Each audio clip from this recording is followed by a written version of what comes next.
very excited about that. I feel like I've accomplished something. We have a loaded panel of coaches who have certainly accomplished great things this year and in years past. And what a great season it has been for NC State athletics. Welcome to the State of the Wolfpack, presented by the Wolfpack Club on a beautiful Wednesday afternoon. I want to borrow a phrase from my mom. Swanee, I hope next year we get to do this in person. But this is the next best thing, and we want to get things started with a gentleman who will have a busy Saturday. He's had a busy spring, as a matter of fact. Head coach Dave Doeren will have the spring game for NC State this Saturday. And just a little background information on that, folks. It starts at 1 o'clock at Carter Finley Stadium. It will be on the ACC network at 1 o'clock. But we're also going to allow fans in. So if you want to show up to the Carter Finley Stadium, get you some tickets, go in. Social distance, wear a mask. You are allowed to come in. All right. We're going to cap it off at 30% attendance. So that would be about 17,000 people.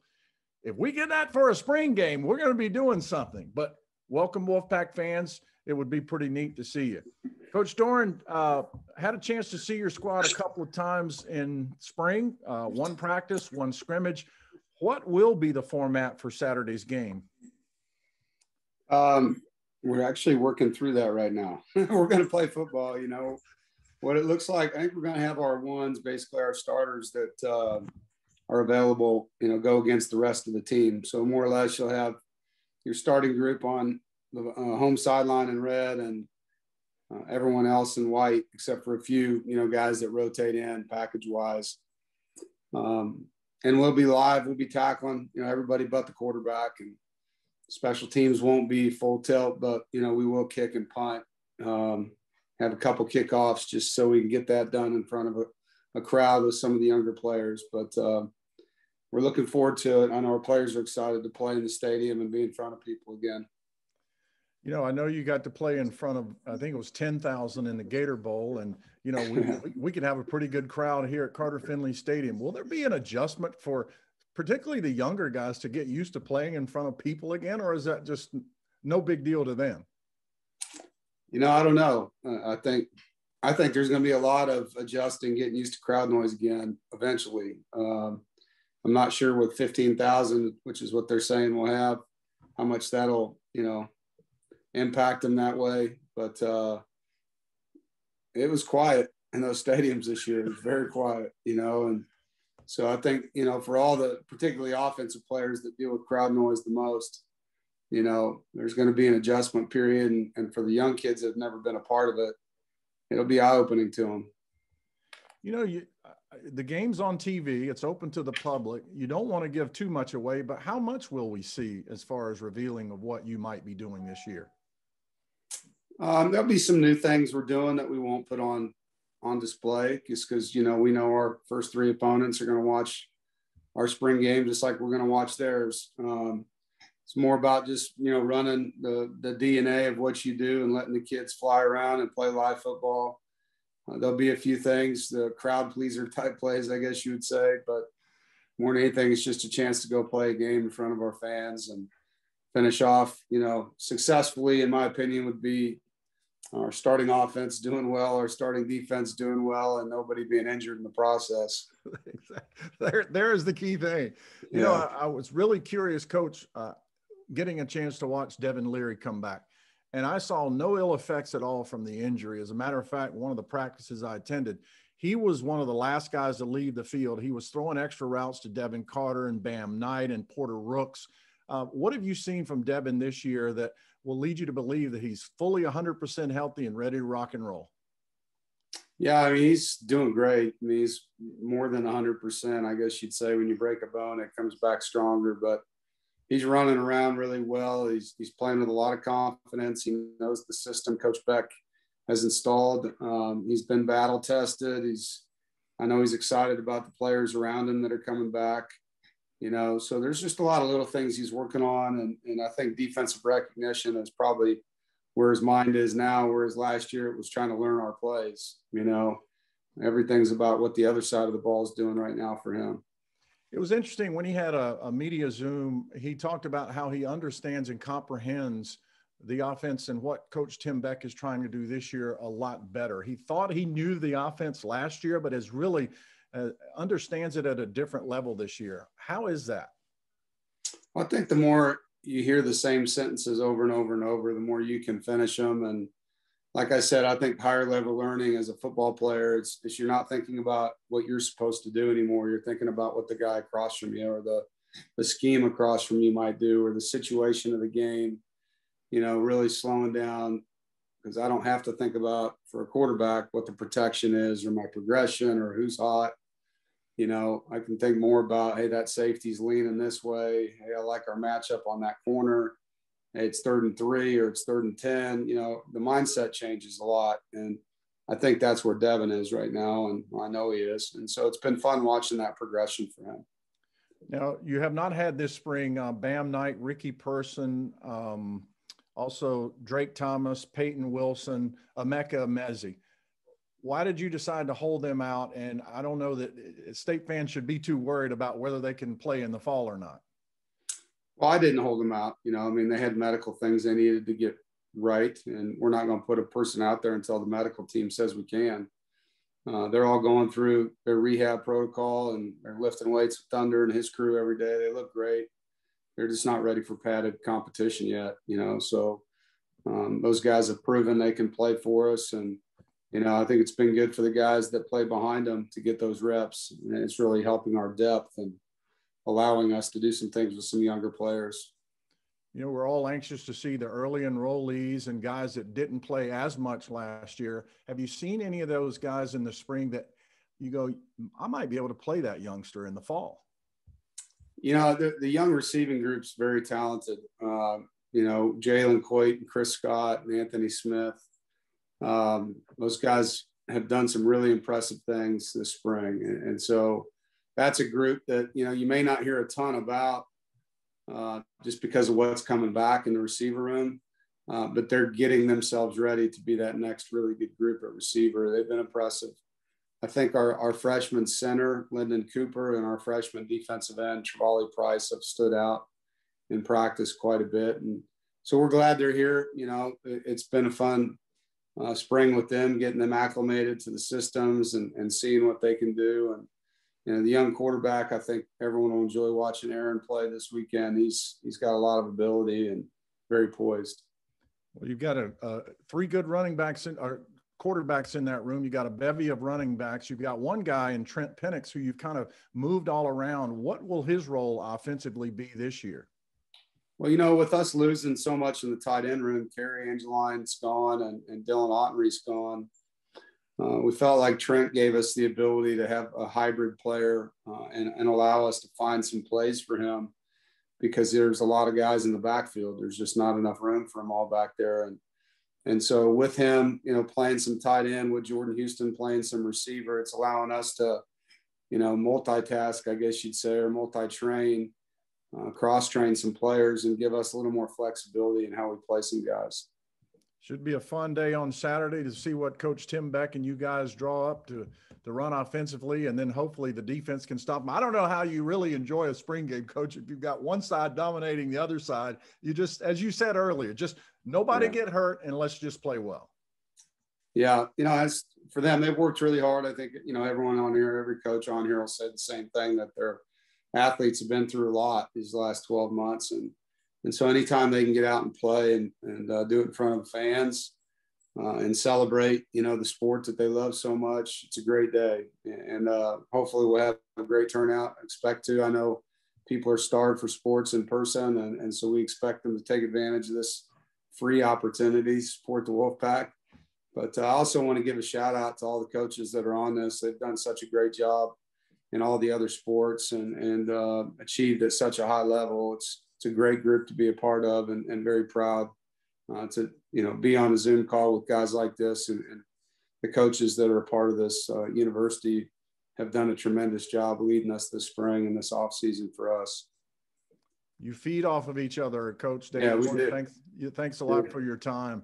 And I know Coach even had our next guest out to practice after the NC State women won the ACC championship. Coach Wes Moore made his way out to the NC State football practice and gave a speech to the guys. And what I thought was really cool was the reception that Coach Wes Moore got from the players. They were excited to see him, and he was able to speak to the team. Let's bring in Coach Wes Moore now, the National Coach of the Year by the Women's Basketball Coaches Association. National Coach of the Year. He had a team this year who had wins over 2 number 1 teams, both on the road. He wins the ACC championship for the 2nd year in a row. That's never happened in program history. So, Coach Moore, if you'd like to join us and join the conversation, we'd love to have you on board. Coach?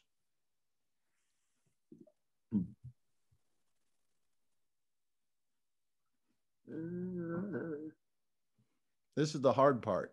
Yeah. I hear you. I know. We can hear you, Coach. Yeah, that's good. I'd like to see everybody. Let me see. Oh, me.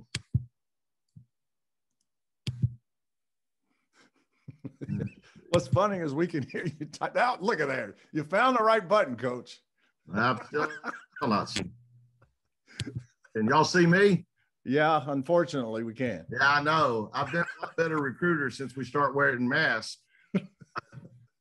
I'm still not seeing y'all. I don't know what I'm doing wrong, but we can hear you and we can see you. Okay. Hopefully So, all right. Coach, let's just talk about a year of first. I mean, good grief. You go on the road and beat 2 number 1 teams. You win the ACC championship for the 2nd year in a row. Never been done in program history. You get to walk in next year at the Reynolds Coliseum. Well, actually, you may have already ordered the banner for this year's championship, but you'll get to see back-to-back championships and order up some more rings. From your perspective, what in your mind will ring out about this past season for the Wolfpack women? Well, I'm still struggling a little bit with the ending. So, it was a great season and really proud of all the accomplishments our players achieved. But I was hoping for a lot more, hoping to take, a few more steps. And obviously losing Kayla Jones was a big disappointment. I'd said all year long, she was our glue that held us together. And senior, first team all ACC, 12 points a game, 7 rebounds a game. And, to have her go out was a big blow. But at the same time, I feel like we could have still gone further than we did. And quite honestly, I feel like I could have done a better job than I did in the last game and down the stretch of that game. But be quite honest, we just didn't defend as well as we needed to. Didn't rebound as well as we needed to.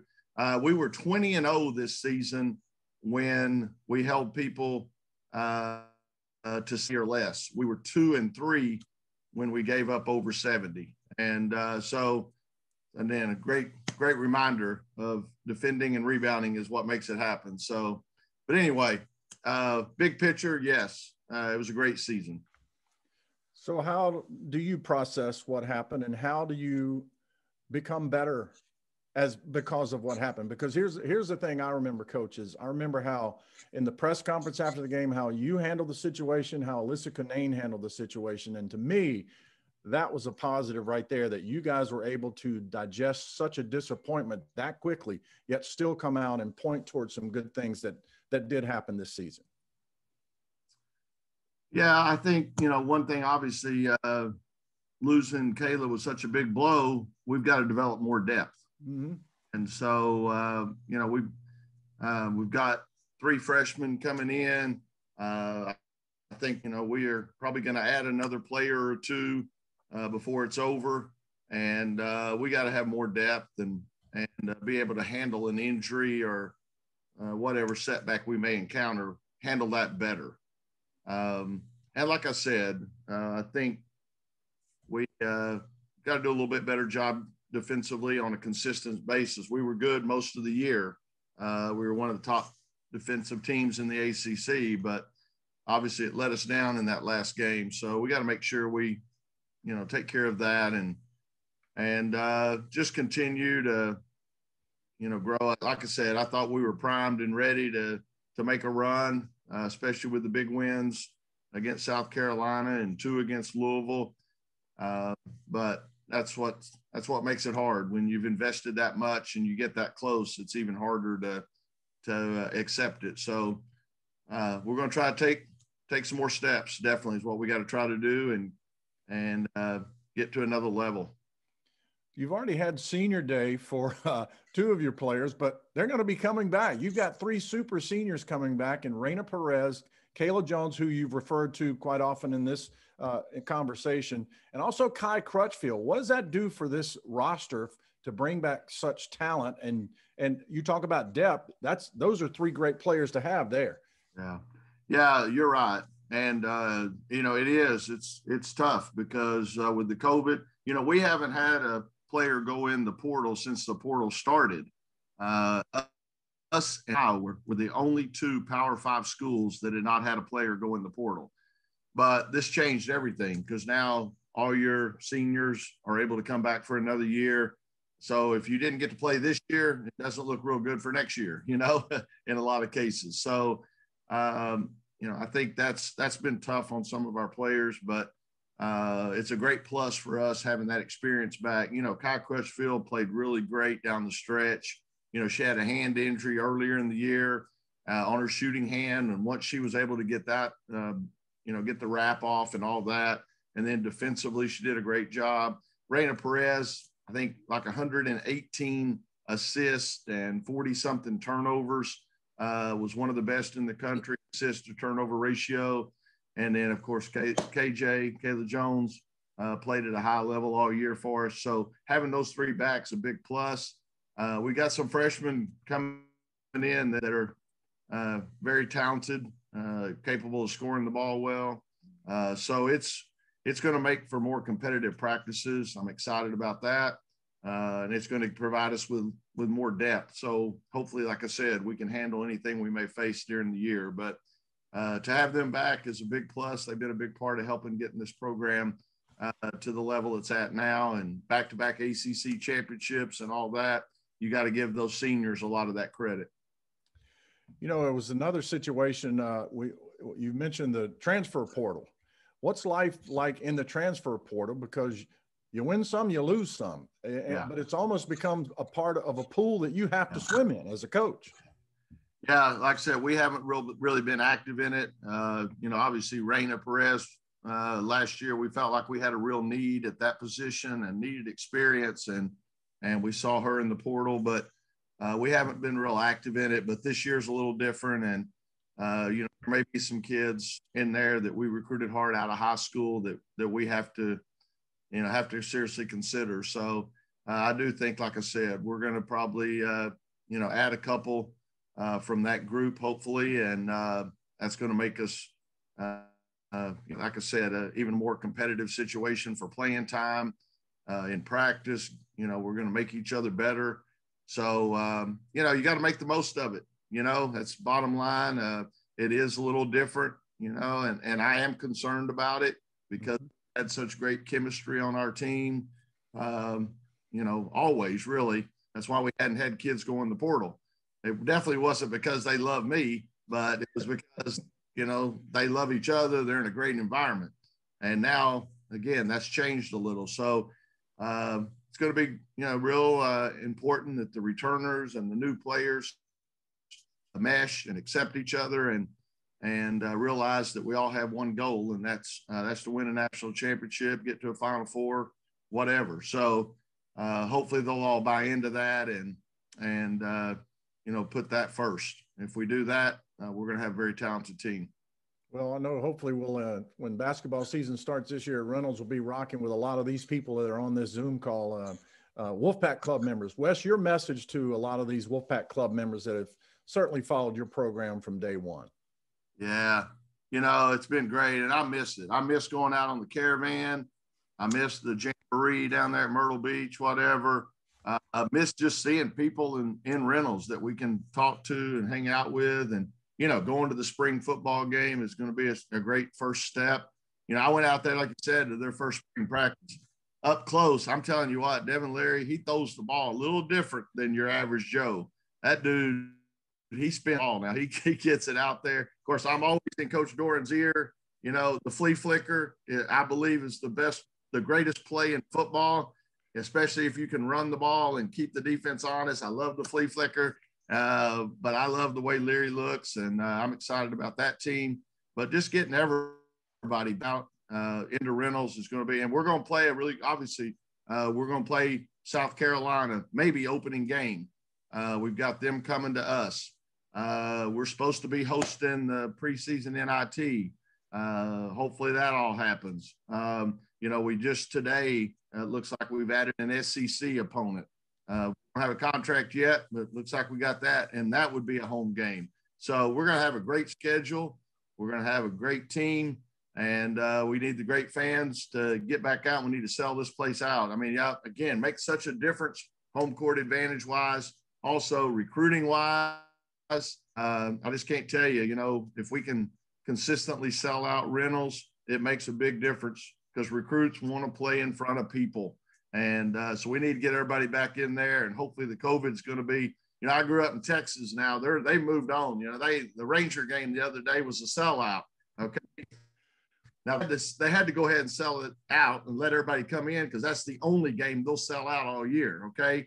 They're going to be bad. But again, hopefully we can get back to that point too. We can fill Reynolds up and have a lot of energy in that building.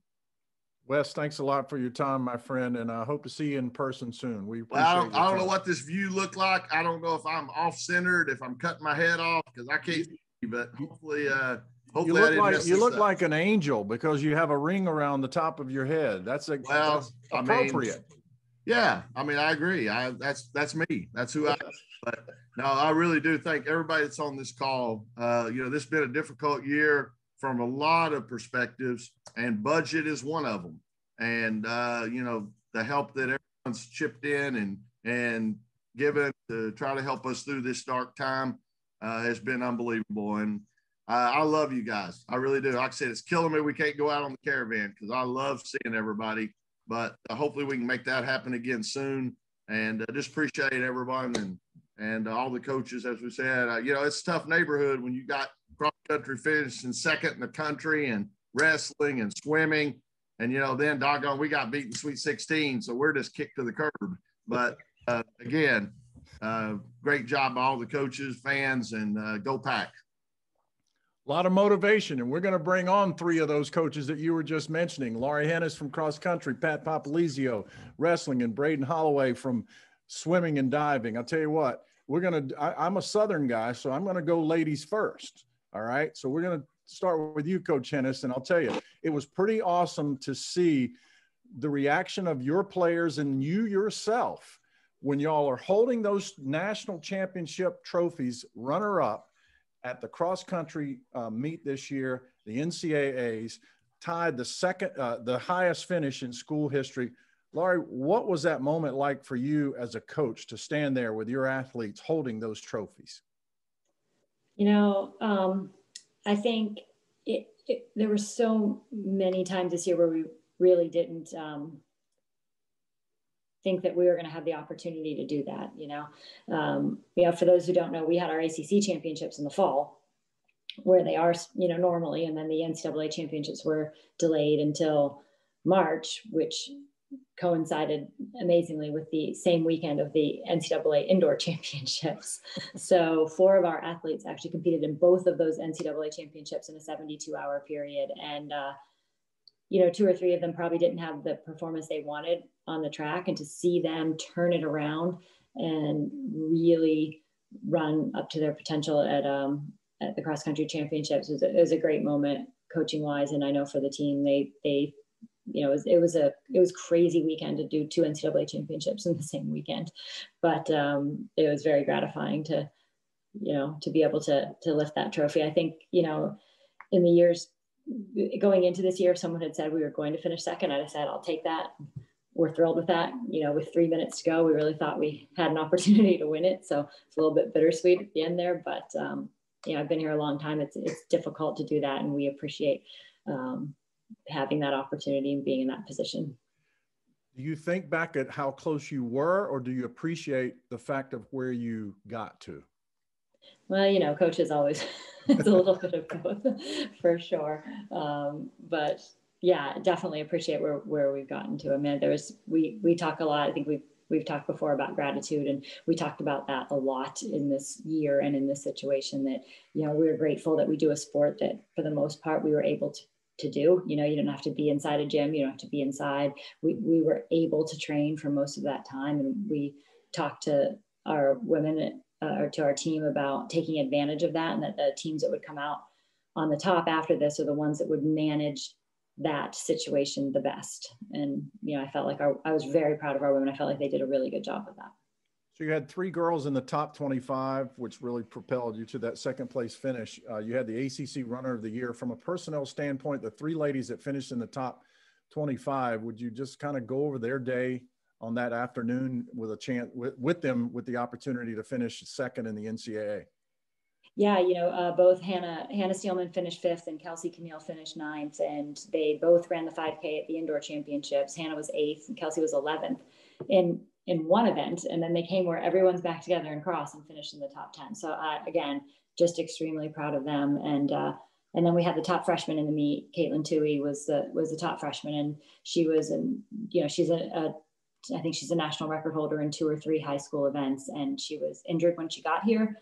Injured most of, you know, didn't get healthy most of the fall, and to see her be able to do that was just awesome. She struggled. It's tough. You know, we're not a sport that people are used to having a lot of attention on them, but, you know, I don't know what she has, 90,000 Instagram followers, something like that, you know, and there's a lot of, you know, she felt a lot of pressure, I think, to be able to go out there and help her team. And she's an amazing teammate. And so when she was able to help the team finish second, I think that was just one of the best parts of the day for the older athletes too, who have been very protective, I think, of her and helped her come along to that.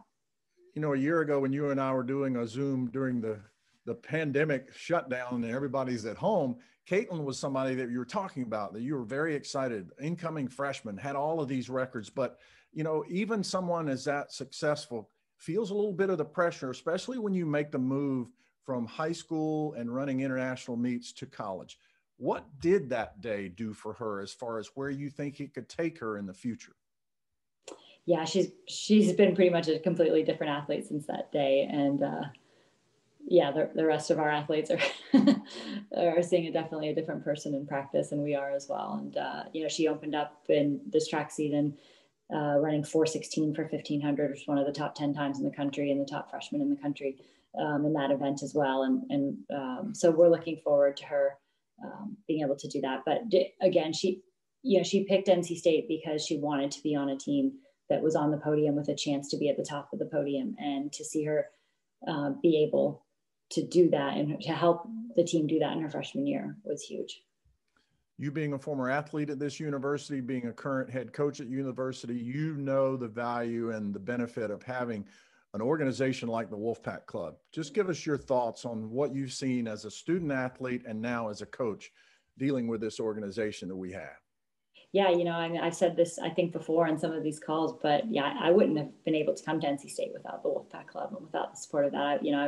I'm from Ohio originally, and NC State was ranked #1 in the country when I was being recruited, and that's just where I wanted to be. My husband's graduated from NC State and ran for us, and, you know, now my daughter, she was the ACC Indoor Athlete of the Year and has an outdoor season left. So to our family personally, a huge amount. But, you know, I know to all the coaches on this call, and really for people to know, all of our athletes understand that as well. I mean, I think that the coaches here and the athletes in our programs understand that without the support of this organization, you know, we wouldn't be able to have the success that we do. It really enables us to have that success. And I know Wes hit on this too, but we had 2 seniors in our top 5.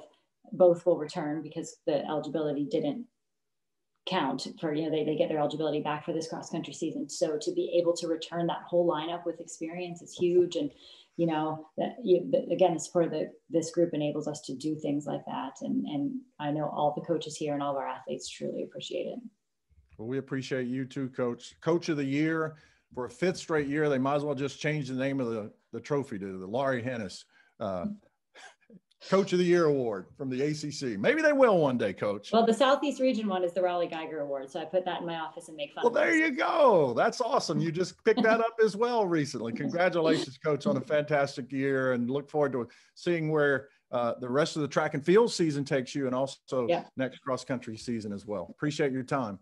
Thank you. Coach Pat Popolizio, come on in. We want to welcome you in. You talk about ACC Coach of the Year, 3 of the last 4 years, ACC regular season champs, and 3 straight ACC titles.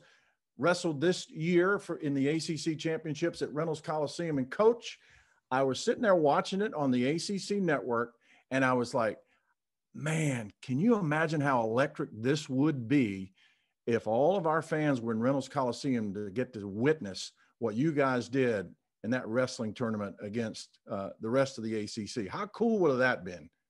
Reynolds would have been rocking for sure. I think obviously, one, we have some of the best fans you can ask for in the country, and that's to the thanks of everyone that's on this call. But it would have been special, unique, having those guys come through and having the 5 champs this year. There would have been a lot of good energy in there, and we're looking forward to the day that we can get back to having full capacity in Reynolds, because it's, to me, in my eyes, obviously with wrestling, it's one of the best venues you can have in the country. We look forward to anytime we have a home event in there. I think we're closer to having it than not having it, which is an absolute good thing. You know, with the success that your team has had and individuals have had, one of the matches that I really enjoyed was Trent Hidley finally breaking through against his nemesis from Virginia Tech and to win his first individual ACC championship. How was that special for you and your staff to watch him achieve that? Wow, it's like any other coach in here. When you have an athlete that's knocking on the door with a big rival and you finally can get that victory, I think it sets the tone for the future for him. His hard work and commitment that he's put into athletics, NC State, what he's trying to accomplish as an athlete, it showed when he was in that match. Being in Reynolds, it sounded like there was probably a sold-out crowd there, but it was really just the energy that our guys were having on the sidelines and just the intensity of the match. But it was good for him, and it also built confidence, you know, in anything we do in sports. When you get a win over a top-ranked opponent or a team, it gives you a lot of confidence moving forward. 9 of your 10 qualified for the NCAAs. You had guys wrestling for championships. Trent was one of them that had a chance to win a national championship. Another step in his situation. His brother Hayden just admitted at the end of the season he was kind of disappointed in himself. But the level of expectations that this program has is win championships or don't. Yeah, I mean, this is a priority for you, not just an ACC championship, but a national championship. Yeah, absolutely. And I think that we're in this together. Everyone on this call and the support that they've given us, I think it's put us in position to compete to win a national title. We're due up, you know, one of these programs that's here on this call, and a lot of them that are working hard to continue to build their reputation and compete to win a national title. And obviously Boo's done an outstanding job in his time here. We got to win a national title in a short time here. I know that everyone that's on this call is ready for that. Our guys are up for the challenge. It's obviously a lot of work, and it's a hard thing to say. It means a lot if you can say that we want to win a national title, and we're closing in on it. I think obviously you can see the teams that are competing to do that with Braden and obviously cross country, and obviously Wes was, I think, right there and had a little letdown. We're all in this together. Someone's going to do it, and we're all pushing each other. And I think, you know, when you're around like-minded people and people that have been there and done it, we can learn from each other, and we want to challenge each other. And I think that's what makes NC State right now really special. Is it's been a while. We all know that, and we're going to continue to work really hard to make this happen. We mentioned super seniors before, and you've got 4 super seniors coming back next year, including Hayden Hidley, Tariq Wilson, Thomas Bullard, and Nick Reenan. I guess one of the surprises of your super seniors is the fact that Hayden is going to move up from 157 to what he says is 174. Yeah, is that with coach's approval? We're still talking about that and his diet, so we'll work that all out. But no, it was actually funny. We, the big thing with that is these guys had the option to either stay here or go somewhere else. And with the support of the Wolfpack Club, they're staying here, and that's a big part of this next year. And I think that needs to happen. No one needs to leave NC State if they're graduating.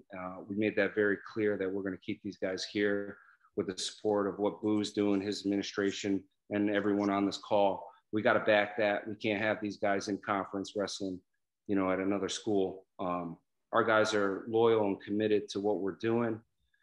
And a guy like Hayden is a 4-time ACC champ. He has the option to go anywhere he wants in the country, and he wants to stay here. All those guys, I think that's a commitment to what we're about as a program and an athletic department. These guys are willing to stay here for the long haul and try to bring us home a national championship. I know it's a tall order to say that, but we're closing in on it.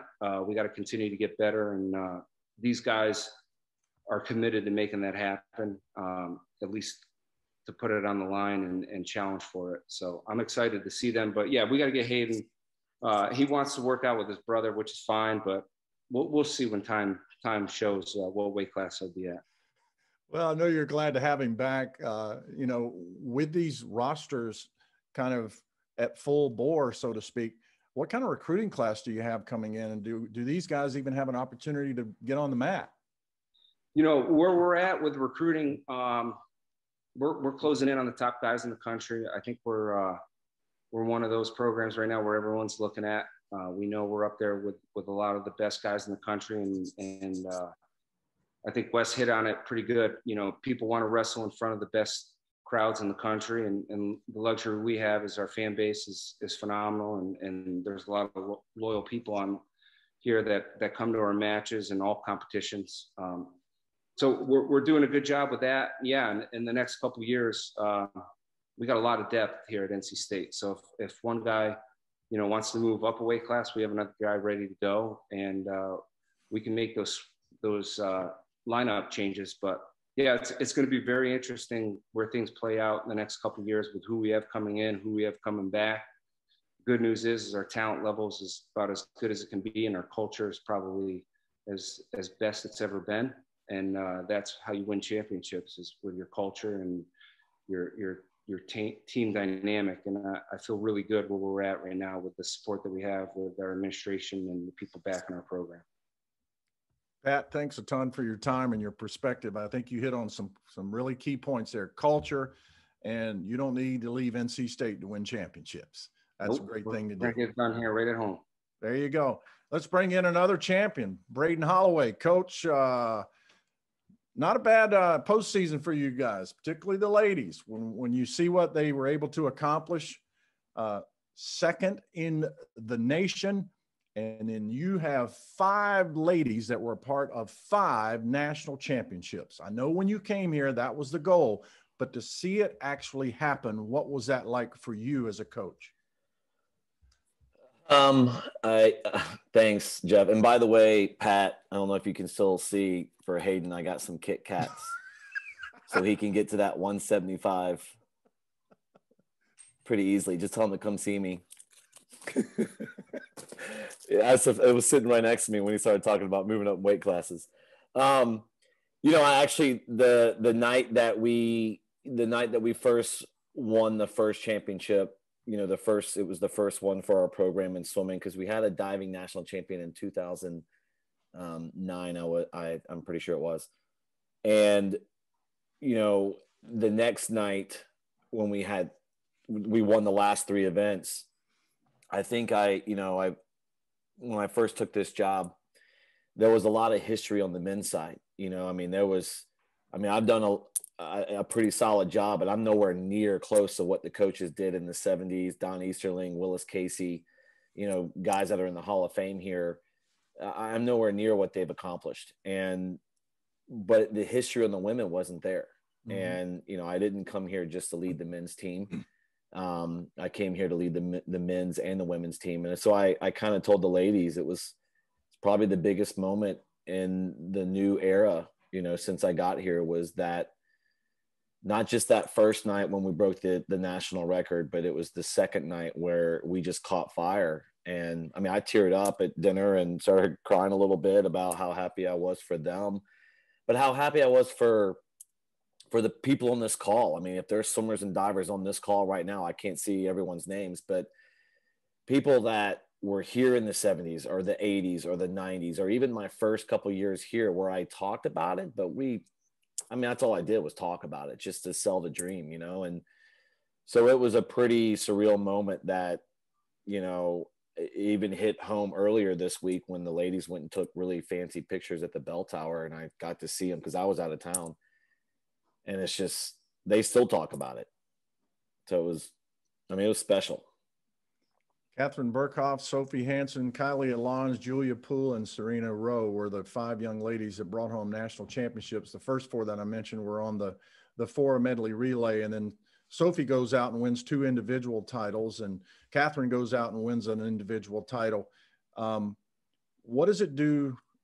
How much of a program changer is it, or does it change your program at all when you have national champions? It better. I mean, I hope. You know, I think the history just hasn't been there for the women. So from a recruiting standpoint, it's just a constant uphill battle. But when you have meets like that, it turns heads. It obviously, I told the women that night, we're not winning the meet right now. I think at that point we were in 3rd. I was like, but we captivated the swimming world. We took the cake that night, even though we weren't winning the meet. And I said, that changes programs. That gets these young kids out there watching who are 8th grade, 7th grade, 6th grade. And now they see our name and they see winning and winning and winning. I think it changes a lot. I think it changes our current team. I think it changes the girls who won.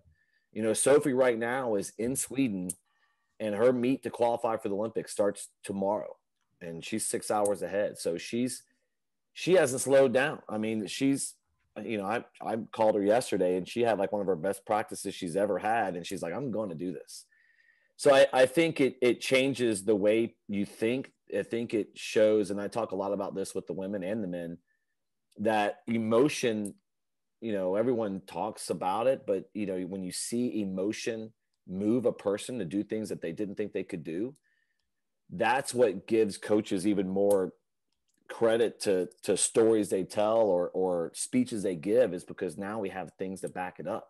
And so I think, you know, I think it'll help the men's team, you know, obviously. And last year NCAAs was canceled, but we had a pretty good women's team going into the meet. You know, I kind of joke with my wife, who swam as well at NC State, our women are better than the men this year. And it's never really happened, but they didn't get to show it, you know, and this year they got to show it. And a lot of these women, I look at all the people on this call, you know, over 130 people on this call, and some of these ladies couldn't even be here if it wasn't for the Wolfpack Club. So it creates an opportunity for Sophie to come from Sweden, who was a 3.8 GPA, by the way. And Catherine Burkhoff, who was recruited by every school in the country and could have gone to Stanford and all the big names, and to come here to help us do something that we've never done. And then we did it. And I think it just shows, it gives them, makes them feel really good, you know. And even some of the girls that you listed were local. I mean, Julia Poole grew up right down the street, and the amount of attention that she got from her high school teachers on Twitter, she was showing me, it was just awesome. That is awesome. Green Hope High School, wasn't it? Green Hope. Yep. Green Hope. Yeah. Pool in the pool. You know, one of the things that I like to watch if I'm at a swim meet or even on video is I like to watch you watch the events, because it's entertaining, my friend. It is really entertaining. But you were so far away, it seemed like, at the NCAAs because they weren't allowing anybody on the deck. Did you feel separated, or did you feel just as electric as if you'd have been right beside it? I actually enjoyed it more because it kind of took the stress out of like, what else can I do? What else can I do as a coach? What else can I do? What else can I say? They have to go down so early to check in that it pretty much just lets me just kind of, I mean, the coaches joke with me, I'll go through like 8 packs of gum in 3 days because I chew so much of it, and I put like 2 of them on. Like I was pounding down the gum. I mean, Boo will probably see my receipts come through, and it's like, we spent $50 on gum that 3 days. It was nice being in a more intimate setting where it was just us and we had our space to cheer. But I think the women, when they finished and they got to look up to our group, and I like seeing from above, because I mean, it was kind of neat. I saw exactly the point. I was like, she's going to win. She's going to win. She's going to win. You could know. And then when you're on deck, you can't see it as much. So it's probably a little bit more stressful. But it was different. And they did a great job putting on the meat and making it safe for everybody. Well, thanks for bringing some hardware home, my friend. And we're going to bring in Boo Corrigan right now to talk about chewing gum receipts. Boo, when you want to join us, we'd love to have you. You and Ben Broussard. Ben Broussard is the executive director of the Wolfpack Club, and Boo Corrigan is our director of athletics. So, Boo, I hope you go ahead and just approve of the massive chewing gum receipt that Coach Holloway has put across your desk. I think it was worth it. Yeah, you know what, Jeff? I'm more than happy to pay that out of my pocket. If the state won't pay that, I'm good with that $50. I can tell you that. So I'm going to try to get this thing to turn on. So there you go. Great to be with you. How great is it to have those coaches here, right? Oh. I mean, you can see and feel the energy they have for NC State, the passion they have for NC State, and the passion they have for the Wolfpack Club, right? And they understand what the power of the pack, right? We're all in this to strengthen the pack, as we like to say. Ben, you're about a year into your tenure here. I hope you have felt some of the love tonight for the Wolfpack Club, and I hope you've been able to enjoy some of the accomplishments in our athletics department this year, because it has been a special year. Great way to introduce you, and you to be introduced to us, and us to introduce NC State to you. Jeff, I couldn't feel any more fortunate that I feel to be right where I am right at this very moment in time. And we're surrounded by a special group of coaches and then a special group of donors. I mean, when we needed them most, they stepped up for us. Just like Boo said, they were strengthening the pack to support our student athletes' mission. And we're as lucky as anybody to get to come to work. Boo, I'll throw it back to you. There's this thing on social media, especially on Twitter, it says it's how it started and how it's going. So let's look back at how it started a year ago when everything was shut down and we're having to cancel seasons, this, that, and the other. We all know what happened then. So where are we now? Where do you think we've come? How far have we come as an athletics department from a year ago? Well, personally, I think I've doubled the number of gray hairs that I have, as well as probably put on some weight. But no, you know what, Jeff, looking backwards to where we were and the conversations we were having was this can either separate us or this can bring us together. And you think backwards to, what was it, May or June, and we're thinking, well, this thing will be over soon and we'll be able to play. And then you get into July, and later in July, and you're like, we may not play anything. And then all of a sudden you get into August, and I remember the date was August 11th when the Big Ten and the Pac-12 pulled the plug on football, and everyone kind of started to shift and panic a little bit. And as a conference, we pulled together and said, well, let's wait this out. Let's see where we are. And then you go to the first football game. And I was reminded the other day, we had 350 people at that Wake Forest game. We gave 100 tickets to Wake Forest so their parents could come and cheer them on. And we kept 250. And it was a rather intimate, incredibly odd evening. We got the win, and it kind of set the course for the rest of the year as we're looking at where we are. And I know there's some people on here that like some numbers every once in a while. And, as we're looking at where we are in the academics, and we were concerned about how everyone was going to do learning virtually and how we were going to go through study hall and how we were going to do all those things. And proud to report we had a 3.31 GPA in the fall, which is the highest we've ever had. We had 22 of our 23 teams had over a 3.0. Football had the highest GPA they'd ever had. They were the 23rd team, but they had the highest GPA they'd ever had as a team. 77 of our young men and young women had a 4.0. And coming out of this, we have the highest cumulative GPA we've ever had. It's a 3.23. So you think about that as one of our pillars athletically. We've had 10 of our teams that have completed so far finish in the top 25. I think the highest we've ever had is 13 as a department. And we've got men's golf, we've got both tennises, we've got tracks still to come, baseball to come, softball to come. So, you know, in an odd way, you're going to look at this and going back to the question in July, you're thinking, are we even going to play and what type of experience we're going to have? And we're going to have the highest GPA we've ever had. We got a chance to finish with more teams in the top 25 than we've ever had. And then from a financial standpoint, we were looking at about a $23 million loss.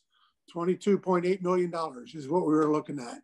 And lo and behold, the job that the Wolfpack Club has done and Wolfpack Nation and everyone has pulled together to preserve the pack and what we were able to accomplish there by people turning their tickets into donations and the creation of the Guardian Wolves and the job that everyone has done. So far through the Wolfpack Club, we've been able to cut that deficit from about $22.8 million down to about $3 million. And that's what we're looking at right now. And it really is, to a large degree, because of the passion of our fans, because of the passion that people have for this institution. And I'd be remiss not to mention our coaches taking salary cuts. You yourself stepped forward as part of the department, and we were able to save, north of $5 million on our budget this year by people stepping forward. And I know the Wolfpack Club did the same thing. So it really is in a time of great divide that we've had, in a time of trying to be, or not wanting to be selfish and not caring only about yourself. And our coaches have been such incredible leaders. And Chancellor Woodson has been an incredible leader during this whole process as we've gone through it. But it really has brought us together. And lastly, Jeff, and you asked the question, and I'm going to give you the full answer, is you think about the creation of Pack United and our student athletes stepping forward about awareness and education and action. And how do we move forward with this as a group? And it doesn't mean we're going to make everyone happy every single day, but it does mean that we're going to do what we think the most right thing is. And you've heard me say that a number of times. And how do we come out of this stronger? How do we come out of this at pace instead of going backwards when a lot of other people are going to be, writing deficits bigger than the 22.8 than we started off with. And we're going to be in a position right now to lower that. And we've had some incredible leaders step forward. And we look forward to celebrating them as we move into FY22, but we still got some work to do in FY21. Boo, I think everybody on this call has made a financial sacrifice for the betterment of the athletics department. And Ben, you've kind of seen that firsthand too, from the Wolfpack Club's perspective, is people's generosity continuing when even they may be struggling a little bit at home with the situations they're dealing with. Jeff, as Boo and I have traveled around the state and even some around the country in an effort to engage our donors and our fan base, to tell the story, right? To tell the story about why we need them to step up to support our student athletes.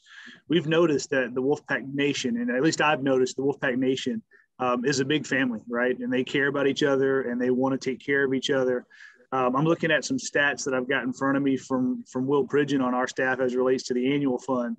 And over last year, we've had so far 1,100 of our donors coming off a season where they couldn't come watch football games increase their scholarship donation from last year. right? I mean, that speaks volume to how important the Wolfpack Nation is, how important our student athletes are to our donors. I'm looking at the people that are on this call now, and they know who they are, but there's a number of people in this chat right now that stepped up in a big way and made a difference when we asked them to do that. And again, it speaks volume. Right? We've had people from all over the country step up to help out, and every single day it surprises me less and less with the generosity of the Wolfpack Nation. Well, you've joined the team at the right time, Ben. I can tell you that. We do have a couple of questions coming from our group here, and Boo, I think these you'll be best to answer these. But is there any way to get teams vaccinated soon, and what's the process for that?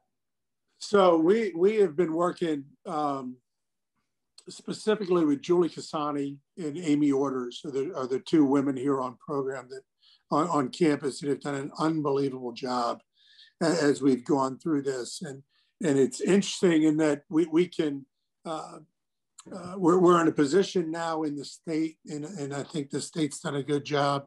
I think it's 16 and over now are able to get it. And we do have some access, and primarily around, and I don't know what I'm allowed to talk about or not, Jeff, you know how I am, but primarily around the J&J vaccine is the one that we've been given the greatest access to.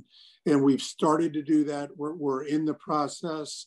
We're also in the process of educating the value of getting the vaccine.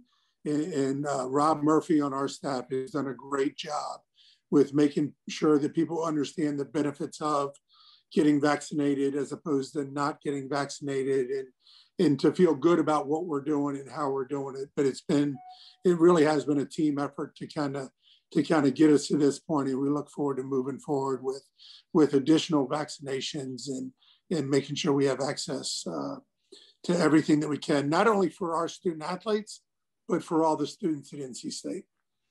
Rob has done a tremendous job. I can speak firsthand because he's kept us up to date about what we've gotten great information about what you can do, what you should do, what you may want to do. And it's been a great thing. Well, I told people we would try to keep this to an hour, and we've about done that, but I'm giving you two gentlemen the final say. Boo, close this. Well, I just want to go back and thank everyone. I mean, it really is. It's been incredible to be a part of this and to be a part of the NC State family and to be welcomed in for the most part by everyone as we go through this process. And as I think about it and what my attraction was to NC State really was, we talked about the people. We didn't talk just about this team or this facility or that type of thing. It was about the people. And it was not only about the people in the athletic department and the student athletes and the 540 or so student athletes that we have. It was about the fan base, and it was about the passion that people have. And I hope that people have enjoyed the focus that we've had on being the best NC State we can be. Instead of worrying about everything else, instead of worrying about what this school is doing or that school is doing, we got to focus on who we are, because when we do, it's going to be really special. And you saw some of that today with some of our coaches and the passion they have for being at NC State and the passion they have for the Wolfpack Club and Wolfpack Nation and our student athletes. So at the end of it, and I've been a little too wordy tonight, Jeff, but I just want to say thanks. I really do. And we're going to figure this out, and we are going to be stronger as we come out of this. And I want to thank everyone on this call for strengthening the back. Ben, thanks to the Wolfpack Club for hosting this event. Since you're the host of the event, you get the last word, my friend. Yeah, first I want to start off by thanking you. You're a pro's pro. We appreciate all you do when you do these things for us. As I sit here with this sort of west-facing sun setting on me, I look out over at the Close King Indoor Facility and the Wendell Murphy Center for football, and I think of all the great work that our donors have done to make this place special. You know, I look down at this piece of paper at the 33 donors who've already stepped up and joined the Impact Program, which I know most people know about. Very appreciative of that. But it just speaks volume to everything that Boo has said, that I firmly believe that the best is yet to come, right? This place is steeped in tradition, but I think we're in the process of making some new tradition. I know that the Wolfpack Club team couldn't be any more excited for the partnership we have with athletics moving forward, and thankful for all the 121 donors that are on this call. Very much appreciated. The strength is in the pack, and we appreciate all of you.